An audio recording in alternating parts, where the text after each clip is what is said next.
spent most of my childhood on a court, a field, a track, or a dojo. And for those who aren't familiar with martial arts, the dojo is just a karate school. But I vividly remember a conversation I had with my sensei one day. He essentially said to me that I have all the tools and resources that I need to reach my goals. His job was just to help me recognize those goals. When the Reju team got together 4 years ago, we wanted to be that pillar to help folks recognize the resources that were already lying within themselves. And there were 3 things that we based our company on. The first being all-encompassing. The second being affordable. And the third being a one-stop shop. All while utilizing AI and machine learning to push our platform forward.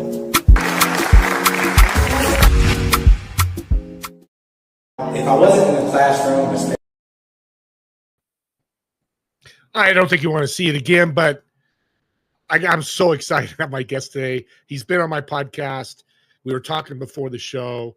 You know, this is Leap to Full-Time Entrepreneurship. That's entrepreneurship's talked everywhere in the world.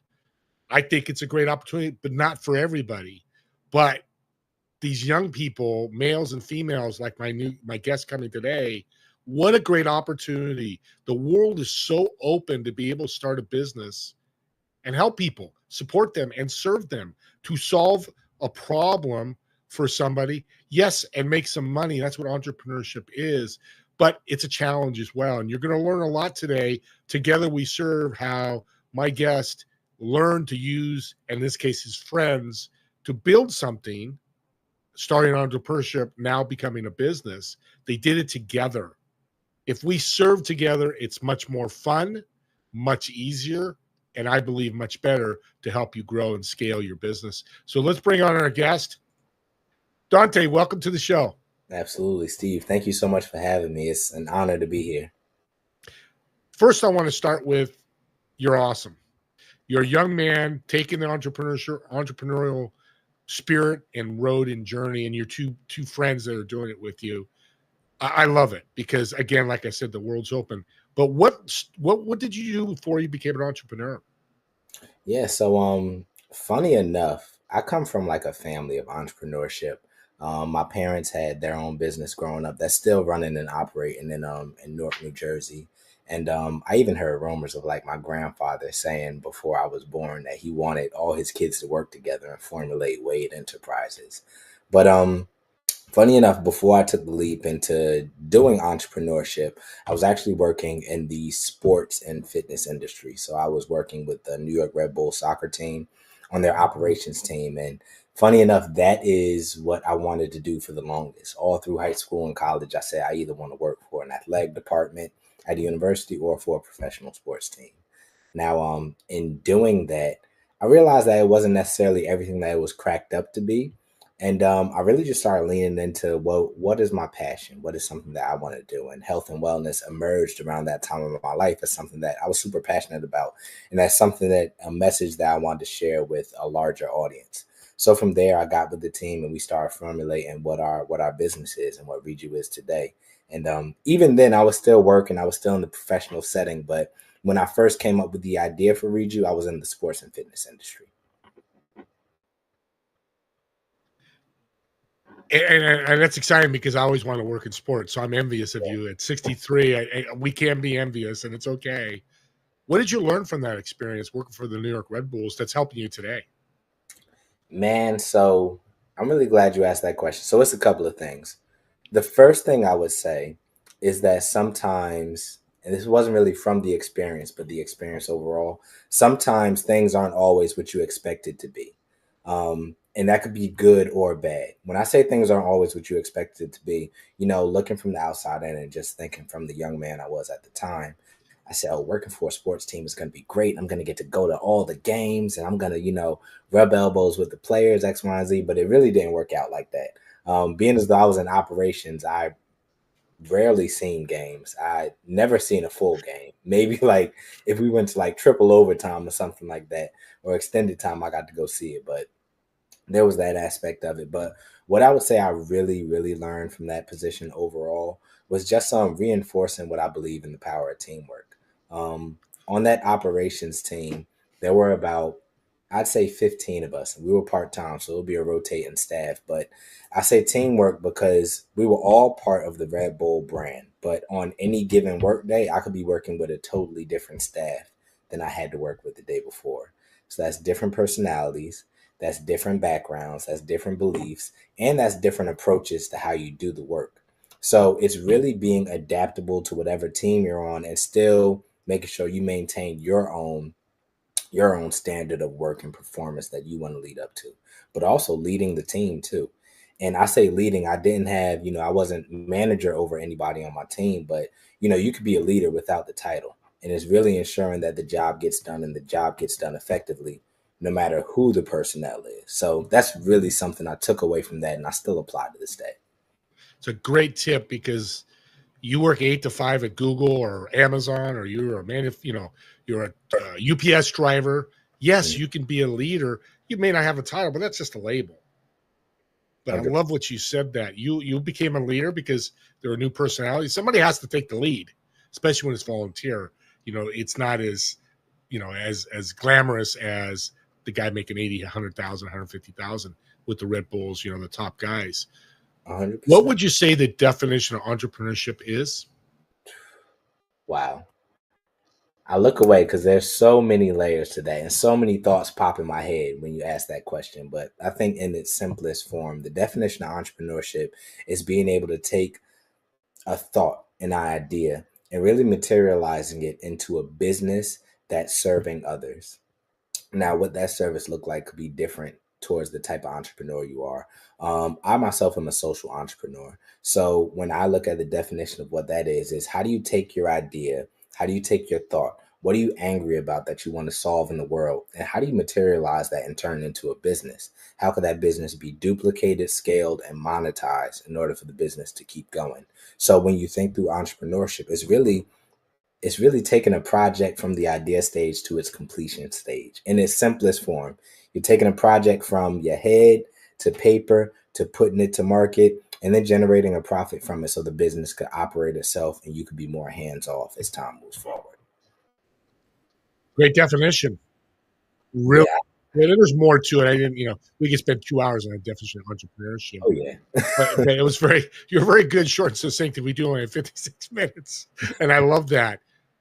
Part of my mission for the show today is I'm 63. Not that Mhm. I can't relate to you, because I do. We've worked with each other. I've brought you some introductions. But what would you tell somebody 40 or below that's like, I've got the entrepreneurial bug? What do I do? What are my first steps? I'm really glad you asked that question because I'm going to give an answer, and it's not everybody's favorite answer. It's not even my favorite answer, but it's the truth. Take it one step and one day at a time. I can assure you that whatever or however fast you want it to happen, it may not happen in that timeline. There are going to be unexpected hiccups, unexpected hurdles, obstacles that you really didn't plan for. And the reason I say take it one step and one day at a time is because every day won't be a day where you can move mountains. Someday you just got to pick up that stone and place that stone in a different place. But you have to keep doing it day by day. And patience is the name of the game. Patience, patience, patience. One of my favorite quotes is, stick to the fight when your heart is hit. It's when things seem worse that you must not quit. When you think through anybody who's 40 and under that has that entrepreneurial bug, when you're excited, when you're thinking about it, when it first hits you that, hey, I want to start a business, write it all down, put it all in documentation so you actually have it and you can read it. Then when you start implementing, revisit that and think about that excitement sometimes, because the excitement is gonna wear off. I hate to break it to you. I hate to be the bearer of bad news, but at some point the excitement does wear off. Yes. So remember why you started and be patient is the best, most simple and concise advice I could give. And you said that on the podcast, and I laughed too, and in a good way. It's up and down. It's going to be a rocky road. That's Hmm. why your purpose, your mission that you mentioned, I put up, what's your mission, is so important. Not everybody should be an entrepreneur. Not everybody should be a business owner. Yeah. That's across the board. I know people, like you said, have different definitions of entrepreneurship. How would you approach somebody when you meet somebody 40 or under and says, man, I love what you're doing with Reju. You and your two partners, man, I want to do what you're doing. And you know in your heart, in your servant's heart, that they're just not either not ready, which is probably a lot of the time, or not a person that should be doing it. How would you handle that? So, one, I would really want to have a conversation on what type of business they're interested in starting and understanding their why. The reason I would want to start off there is because I believe everybody's capable of being an entrepreneur, but the reason that a lot of people may not succeed or may fail in entrepreneurship is because that why that they have may not be strong enough to continue doing something years and years down the line, even if you haven't made a profit yet. So I need to understand the why. Now, in regards to, if they're saying, I got the bug, I want to do exactly what you're doing, I say, all right, start today. Don't delay, don't wait, don't think you need any approval. Start today. Let's check in 6 months from now. Let's talk a year from now, 2 years, 3 years from now. Because quite frankly, businesses, statistically speaking, oftentimes don't become profitable until that 5 year mark. If you can't stick it out for that first year, that first 2, that first 3 years, this may not be for you. So that's really how I would handle that situation. I wouldn't tell them, don't go start your business, but I'd say start today and let's talk 6 months from now. And I'd want to be that accountability partner because I do think people are capable, but it takes a lot of fortitude. And I really think people who are entrepreneurs may be a little bit crazy. I know I could speak for myself. I think I'm a little bit off sometimes. I'm like, Oh, yeah. dang, you still sticking with it? But yeah. Yeah. Yeah. No, and I'm with you. And being African American, not to make this racial, and it's not as easy. I know I'm a white guy. It was probably a little bit easier for me. For those minorities out there thinking of starting a business, what's your suggestion to them if there's anything I'm sure there's a little bit difference compared to me if you were talking to a white person or a person with money? What would you say to them how to handle this journey? Do your research. Know as much as you can about your industry. Know as much as you can about your competition.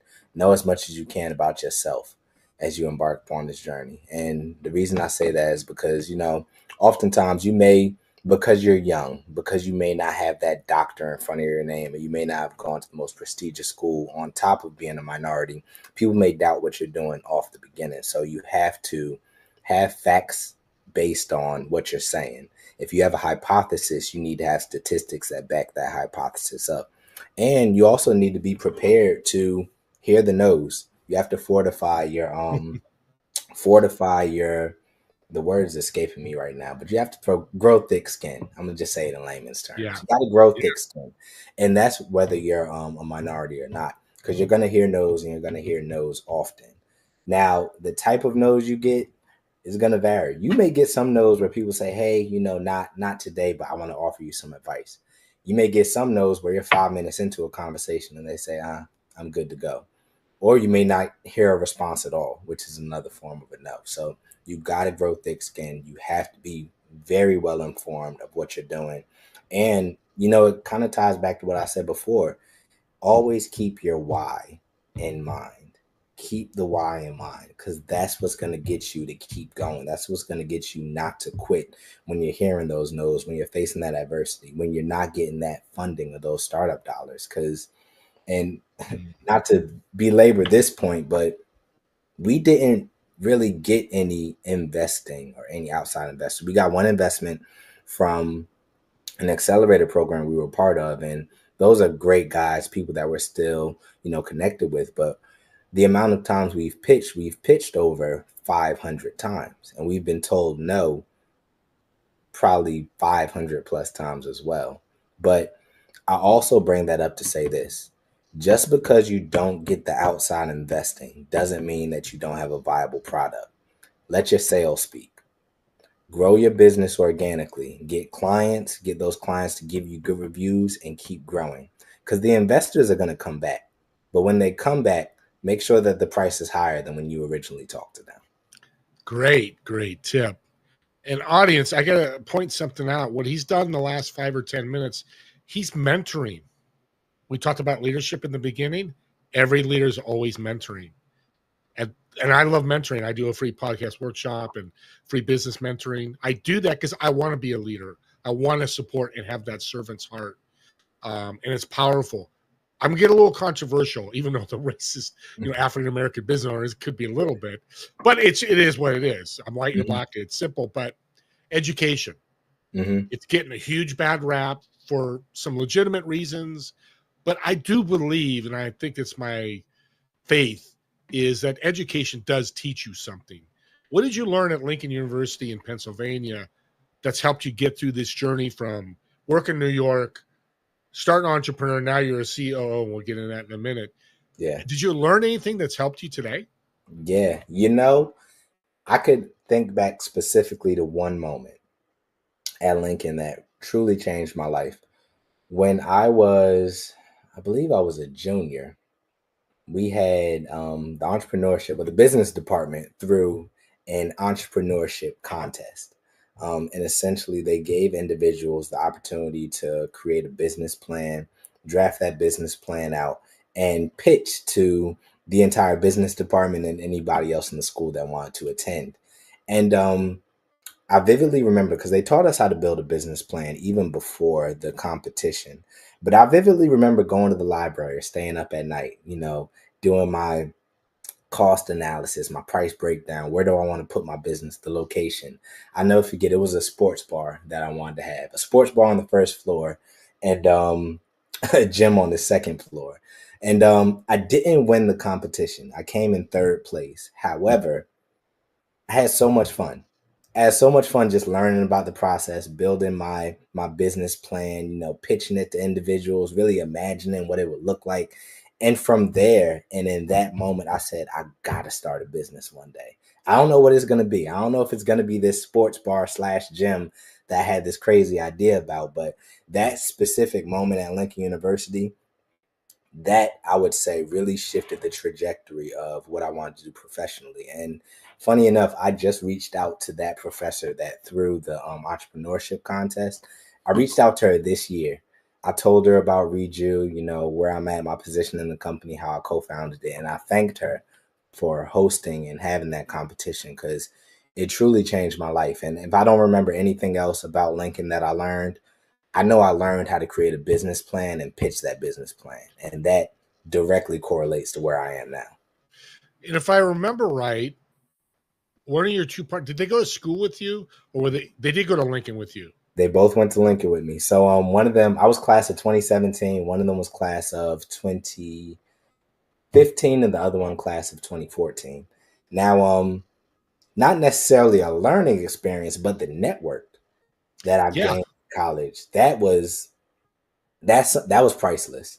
That was quite priceless. And that's just, talking about Reju, my best friend, the best man in my wedding was my roommate.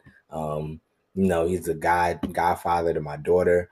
I had my business partners that were there. I started another venture when I first got out of college. It's not currently active, but one of my business partners for that venture also went to Lincoln as well. So it was really, we didn't know it, but in a way it was like an incubator for young entrepreneurs to get to know each other, network, and really build. Because even upon graduation, we had our first conversation for Reju in December 2018. I graduated in May 2017. So we're talking about a year and a half goes by where we're not thinking about building a business together, but that connection from Lincoln still rang strong. So when we thought about it, it was easy for us to call one another and say, hey, I'm thinking about doing this. Are you down? Of course, bro. I got you.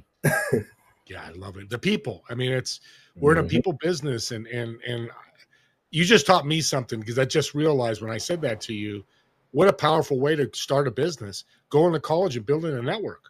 I'm sure there's many more people that maybe you reached out to or reached out to their network to help Reju and grow. And maybe the New York Bulls, when you were with them, with that network, right? And your fraternity. I want to mention behind you is your fraternity, I believe. Yeah. Kappa. Will you say what's the fraternity?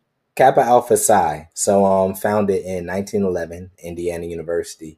And funny enough, that's how I got to meet my first teammate on Reju. Wow. Look at that. Yes, that's how I met so I'm COO. He called me because, and not to get off on a tangent, but long story short, I started posting motivational and inspirational content online after going through my own like mental health, I'd say journey. And the CEO of Reju gave me a call and he said, "Hey, I see what you're posting online. I see what the advice that you give in the group chats that we're in X, Y, and Z. Let's start this business together." I met him through Kappa. He crossed 2 years before I did. And what we really didn't know at the time, a month after I joined, he pulled me to the side in a meeting and he said, because he's a little bit older than me, 2 years older than me. He said, "Yo, like I really got a lot of respect for you. I like you. I want to see you win. And just know if you ever need anything, I got you." Didn't know 2 years later we'd be jumping on the phone and talking about starting a business together and still doing that business together. So yeah, Kappa brought us together. Another network. Well, and I tell you what, entrepreneurship's all about networking. You just told a story that could make your company millions because you did what you did. You made the decision to connect. But also, we just taught people education. Yeah, it's expensive. It's 200,000 and people are in debt. Yeah. But your network from the college sounds like could pay off all your debt in the next 3 to 5 years. If you have to, I don't know if you do, or anybody, because you leveraged the school and the people at the school that resonated with you. Yeah. It gets me excited because that's why you are here today. When I first met you last year, you were struggling a little bit, your challenges, but you pushed through. Talk about, and we're getting to a break here in about 4 or 5 minutes, decision making, because that's one thing you did that I'm so proud of you. And as 63-year-old I don't know how you are, probably, you're 27, whatever you are, it doesn't matter. Yeah. That you did that, because even older people will not make decisions. Indecision is worse than making the wrong decision. Talk about your decision making when you launched Reju. Yeah, so it's a lot of decisions that went from, the launch of Reju to maintaining it. And I would say launching the business, that was the easiest decision, getting started, putting that one foot in front of the other. The decisions get tough when, you launch the company in February 2020, COVID starts in March 2020. So now it's a matter of, okay, how do I navigate this business in a pandemic? When I have, my 3 co-founders, we have other team members. Okay, when we're on meetings, who's taking lead for this? If we have disagreements, how are we going to overcome that? If things get expensive, what costs are we going to cut? So when you think the approach for decision making, I always say it ties back to your why and what's the main mission. The main mission of Reju is to provide mental, physical, and emotional success for all of our users. And every action that we take has to contribute to that. And oftentimes, yes, there may be tough decisions. And when it comes to how I process tough decisions, I've recently learned the power of I'm going to sleep on it. And I say recently learned because I'd say even this year, that's probably when I really learned the power of sleeping on it. Because before, I was one of those people, and it's true to most startups, you want to move fast and break things quick. If you fail, you want to fail fast. But, in December, it makes 6 years since we've been working on Reju. And in this year, this 5th year that I'm in the process of completing, I've really learned the power of sleeping on it. Not making a decision when you're angry, not making a decision when you're tired, not making a decision when you feel like you're in a place of desperation, but actually sleeping on it, meditating on it. And I would say also, and this is a really, really big lesson I had to learn, not making a decision just because you think it'll please the client in this very moment. Sometimes you have to stand true to your boundaries and what you do as a company. And if it doesn't align with what a client wants, being able to say that it doesn't and being transparent about that. And, you still want to get the sale, but you have to be true to it, because I learned the hard way that sometimes when you try to be everything for everybody, you won't please anybody, especially yourself. And you'll never get any sleep. Yeah. Talking about sleeping on it, you want to be sleeping on it because you won't be sleeping. Yeah. Has there been times, Dante, where you've made a decision, it was the wrong decision? 100%. I'm really just trying to think of which time I could give an example for. There you go. That's part of it is there's multiple wrong decisions, but you didn't do indecision.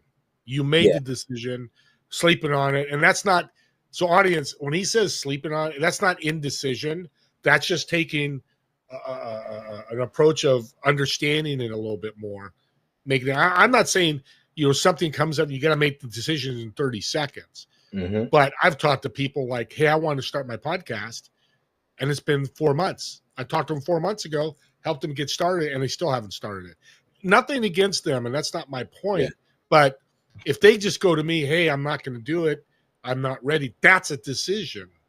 Not that, hey, I'm going to get to it. I hear it. I'm going to get to it. I'm going to get to it. I'm going to get to it. Yeah. Again, I don't, I'm mentoring, so I'm not judging at all. So on that long, stupid riff, No. Talk about your wrong decision, if you can remember one, and how it really probably helped you down the road. Yeah, no. You didn't go on a riff at all. I really love what you said, and especially what you said about sometimes the worst decision you can make is no decision at all. And I'd even say all the time, the worst decision you can make is no decision at all. One decision that really, really pops up in my mind. So we were working with a team. I'm not gonna go into too many specifics, but we were outsourcing some work to a team, and I didn't necessarily trust them. I didn't necessarily trust the work that they were doing, and I think most of all, I didn't trust that they had our best interests at heart. I knew they enjoyed us as a client because we were paying, but I didn't really think that I didn't think our success was viewed as their success in their minds. And the wrong decision, I would say, is not really pushing sooner for us to end that relationship with them.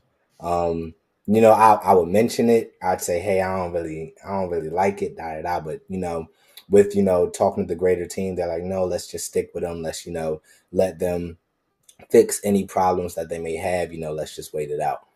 If I could go back, and hindsight is 2020, I really would have pushed harder for us to really just sever that relationship sooner. It cost us time, it cost us money, and unfortunately, it cost us. It hurt our reputation a little bit with one of our clients that we were serving. So, but that's a lesson. That's a lesson. I'm glad we learned it when we learned it. And I use this analogy. I tell my co-founders.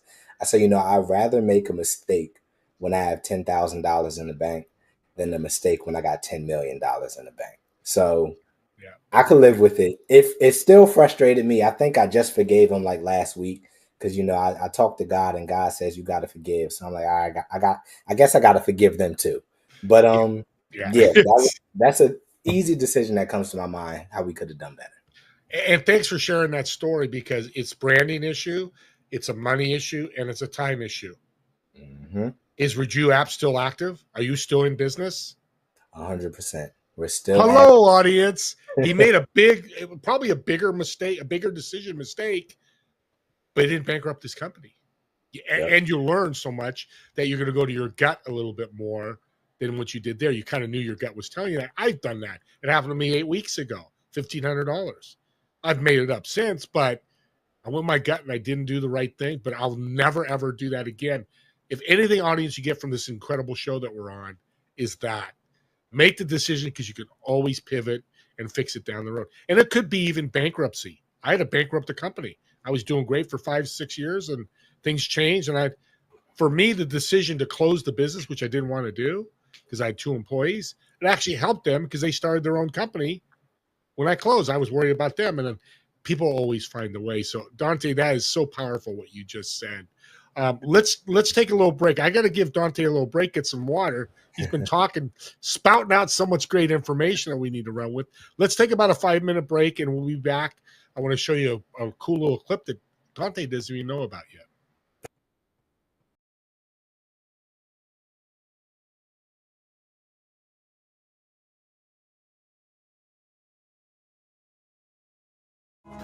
Life can really weigh you down if you let. Everyday people encounter multiple stressors ranging from school, work, and even relationships. Life's daily challenges could oftentimes leave us feeling overwhelmed mentally, physically, and emotionally.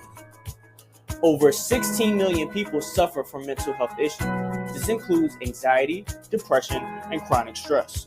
Through our inspirational content consisting of daily quotes, uplifting videos, and various other interactive features, Elevate will be a platform where the user can have daily, impactful content in the palm of their hand. Elevate has the ability to positively affect someone's life. Our mission is to motivate the masses, starting with one person at a time. Now join us on this journey of inspiration and elevation.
Welcome back, everybody, to Together We Serve.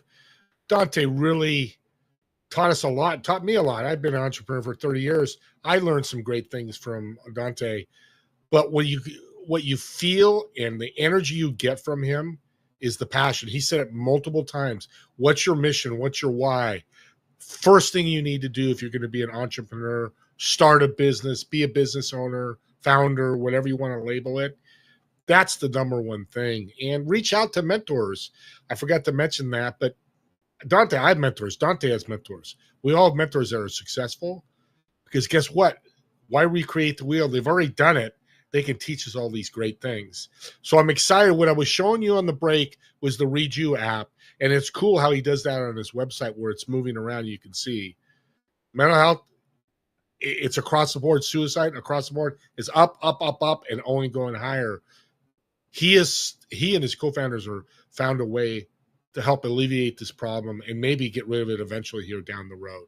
I don't know if that'll ever happen, but I know his goal is one person at a time. If their mental health is taken care of, is not so much a problem for them anymore, it's a game changer. I just talked to somebody a couple of weeks ago. I was mentoring them, and they're having an issue going back to work.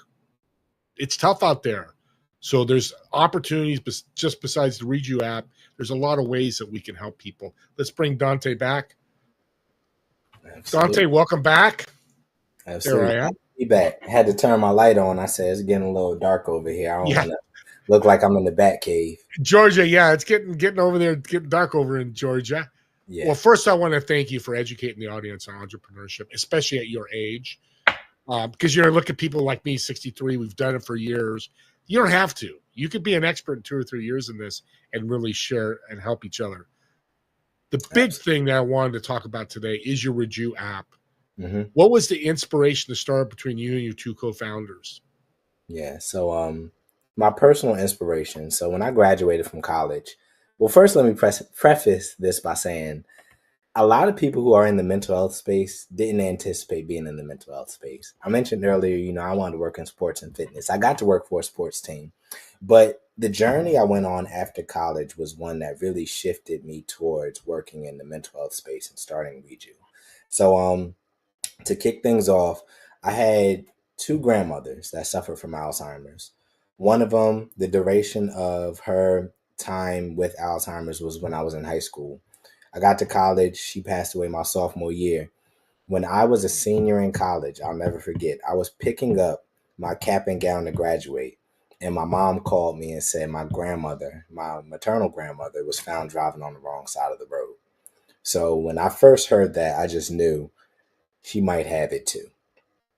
And when I was moving home from college, I was moving in and we were moving my grandmother in because she was no longer able to take care of herself at the home.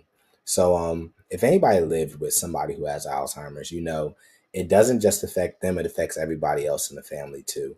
Not only are they deteriorating mentally, but the anxiety, the depression, just all of those feelings that come along with it. So that's something that I was sitting in for some time. And, I just one day decided I got to find a way to make myself feel better. I got to find a way to, keep that light going inside of me. And, it really started off with a social media fast. I deleted all my social media for about 9 months. And during those 9 months, I read, I prayed, I made sure I was exercising. I was doing anything I could just to feed myself good content. And there was one book that I have to shout out, and he never met me, but I think we're going to meet one day. It's a book called The One Thing by Gary Keller. And in that book, I really learned, think about the one thing you want in this life, the one mission you have, and center everything that you do and every action you have around that mission. And, from there, I started really taking the things that I was reading and I would send it to different group chats and messages saying, hey, this is what I read. This is how I interpret it. Y'all have a good week. That turned into posting every Monday on Instagram, just messages, Monday motivation, things of that nature. And from there, I already mentioned I got a call from my co-founder after that. But what I didn't know is that he had a family member that was suffering from a chronic mental illness as well. And as we got on the phone, as we just talked it through, we say, you know what?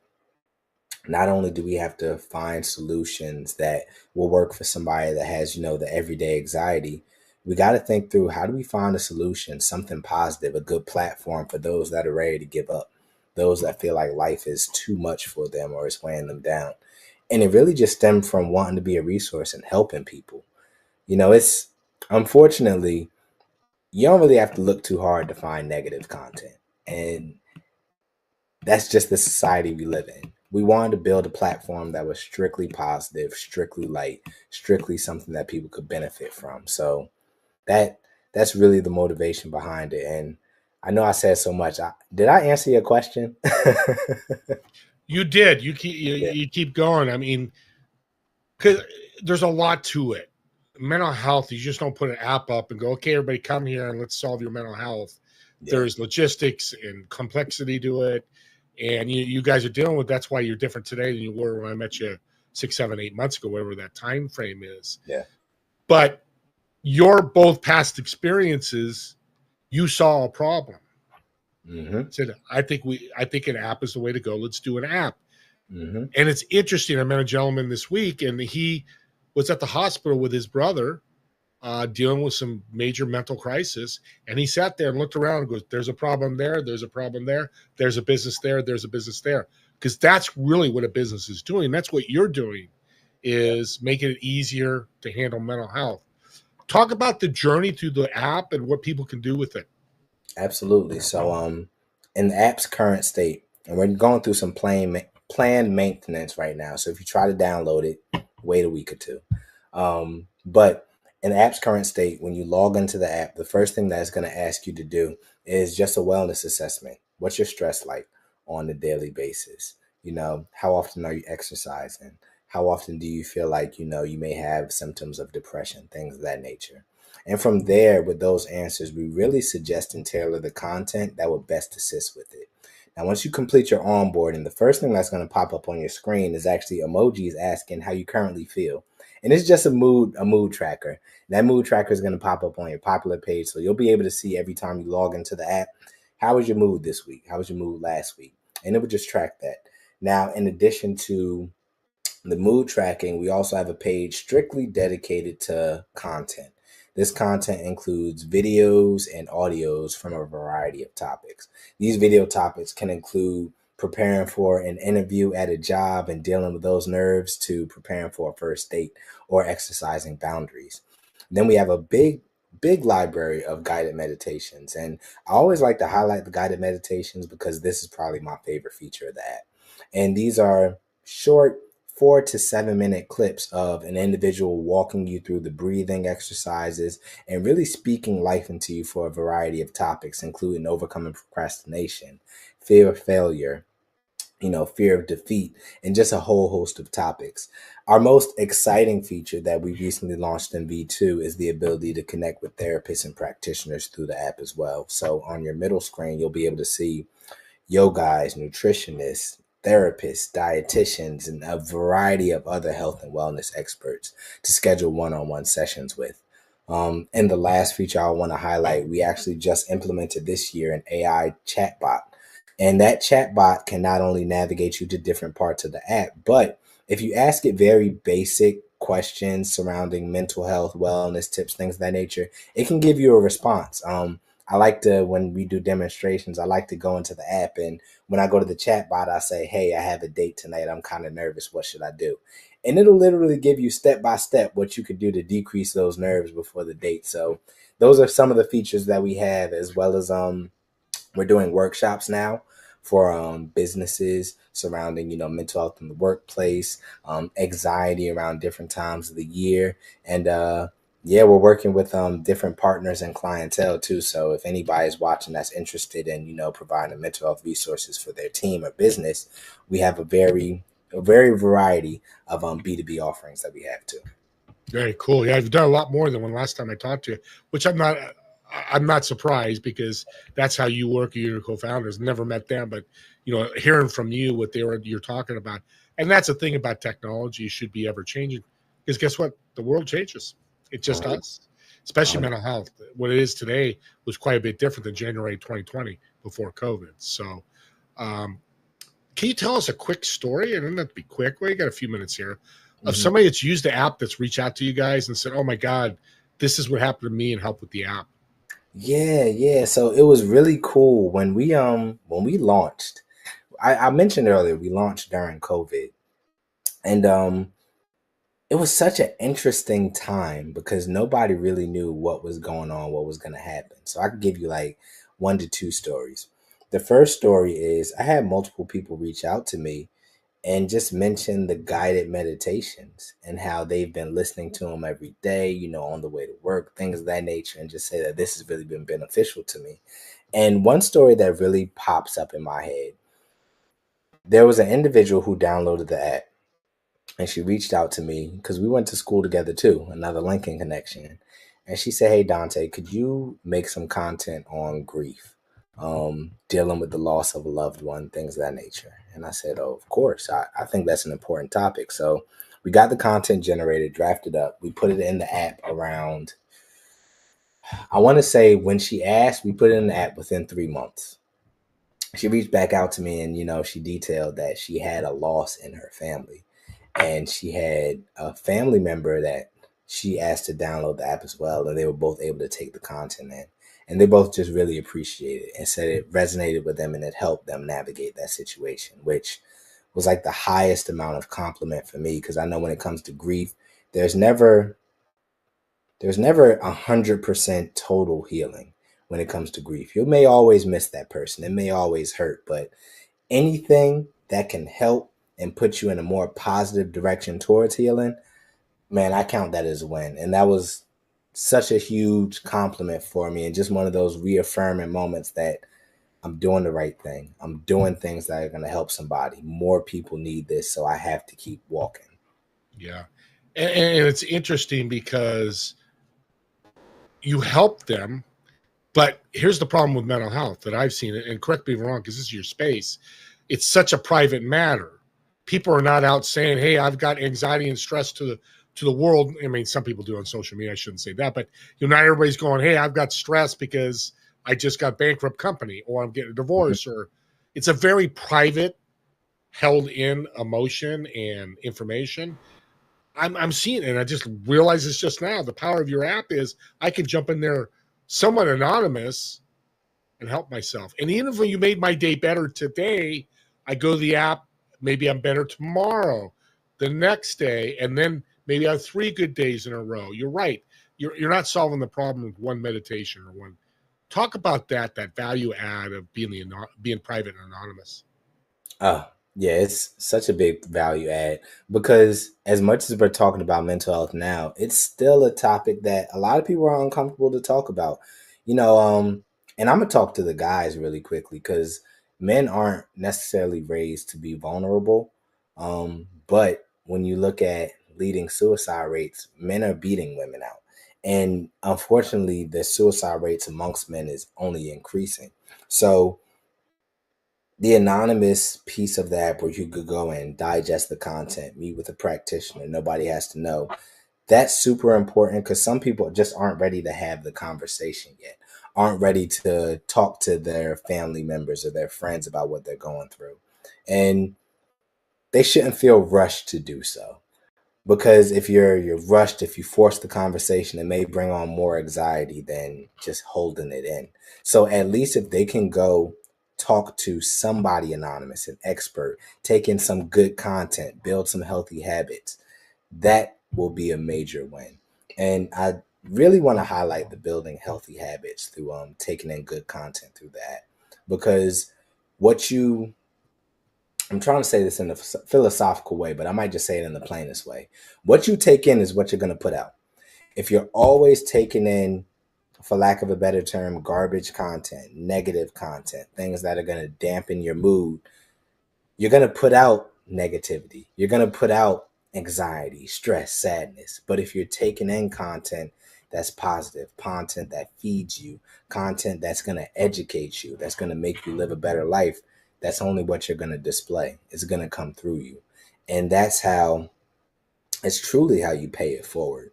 Because if one person learns how to live better, they could teach another person. That person could teach another person. And they could teach their families. And the families could teach a community. So it's a really big deal. And I know I'm on my soapbox right now. And I talk about it, see it every day. So this is what I'm passionate about. But I truly believe if we fix our mindsets, we fix our habits, and we can live better, the world will be a better place. Yeah, no, I 100% guarantee. Again, it's our perception. I think a lot of people agree with us, but I agree. Because it's all about what we see, what we feel, what we put out there. We're coming to the end here. Regards to, I had a thought, not about suicide, but the passion of going to the app and feeling guilty. There's no guilt involved with this app at all, right? No, not at all. Not at all. I mean, we have bright colors in the app, and the Yeah. content isn't, to say you need to do a better job. You're not. It's not like, sometimes you follow certain people on Instagram and it's like they're motivational / accusatory. It's like, dang, you motivated me, but you also make me feel like I just wasted like the first 27 years of my life.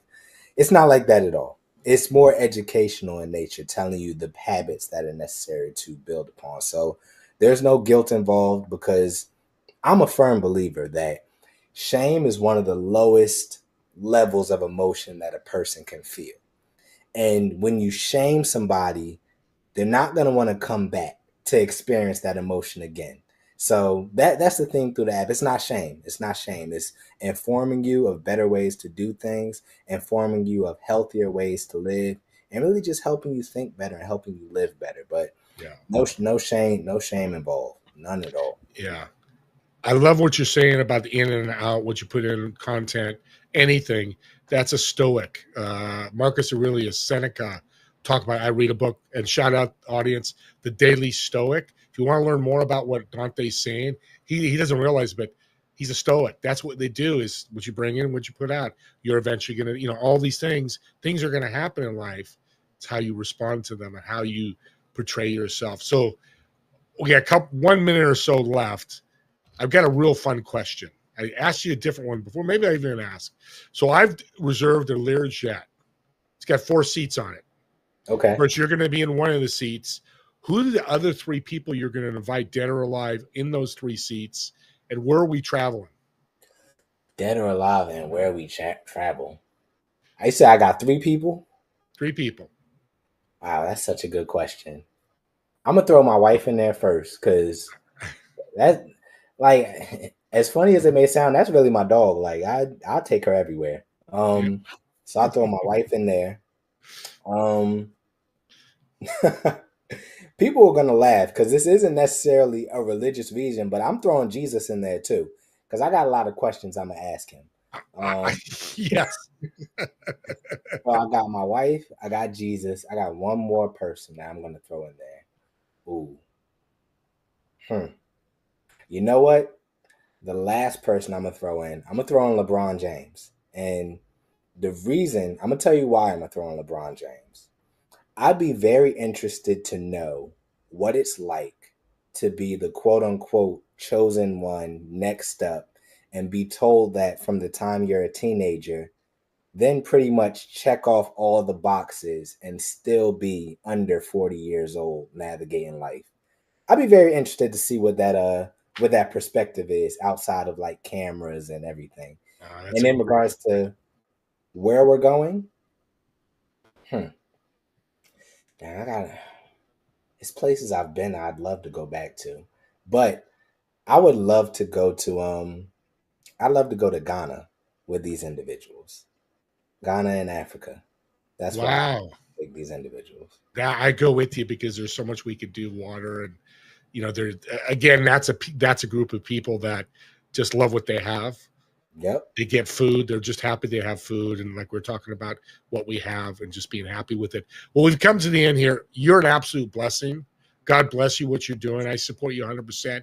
Hey, audience, reach out, the rejuapp.com. He's also got the phone apps there, so you can grab on it, jump on it. If you have any questions, I'll have his contact info as well, or reach out to me and I'll connect you with him. And I'll see all of you next week, 2 p.m. Pacific, 5 p.m. Eastern. Together We Serve. We're going to have Todd Lingle talk about his foundation for kids and how to help support them and give them a better life. See you all guys later. Thank you. Thank you, Steve.